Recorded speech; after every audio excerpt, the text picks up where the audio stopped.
नमस्कार दोस्तों, आज हम जानेंगे भगवत गीता का अद्भुत ज्ञान जो हमें जीवन जीने की सही दिशा देता है। भगवत गीता का ज्ञान कुरुक्षेत्र के युद्ध में समय दिया गया था। उस समय अर्जुन अपने ही रिश्तेदार गुरुओं को और मित्र को युद्ध भूमि में देखकर दुखी और भ्रमित हो गया था।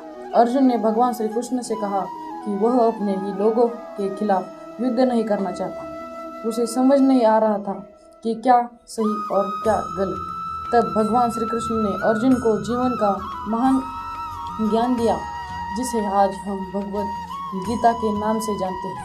श्री कृष्ण कहते हैं कि मनुष्य को हमेशा अपना कर्तव्य करना चाहिए। हमें अपने कर्म का फल सोचकर डरना नहीं चाहिए। भगवत गीता का सबसे प्रसिद्ध संदेश है, कर्मण्येवाधिकारस्ते मा फलेषु कदाचन।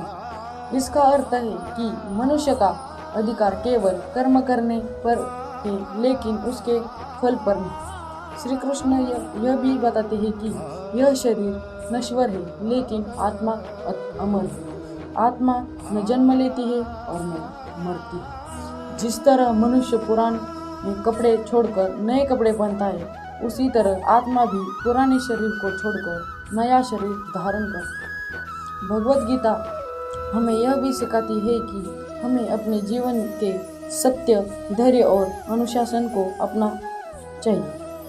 अगर मनुष्य अपने कर्म को भगवान को समर्पित करके करता है तो उसका मन शांत रहता है और वह जीवन में सच्ची सफलता प्राप्त करता है। गीता हमें 3 महत्वपूर्ण रास्ते बताते हैं। कर्मयोग, बिना स्वार्थ के कर्म करना। ज्ञान योग, सही ज्ञान प्राप्त करना। और तीसरा है भक्ति योग, भगवान के प्रति प्रेम और श्रद्धा रखना। जो व्यक्ति इन मार्गों पर चलता है, वह जीवन को सच्ची शांति और आनंद प्राप्त करता है। अंत में भगवान श्री कृष्ण अर्जुन से कहते हैं, हे अर्जुन, अपने संदेश छोड़कर उठ और अपने कर्तव्य का पालन कर। यह संदेश केवल अर्जुन के लिए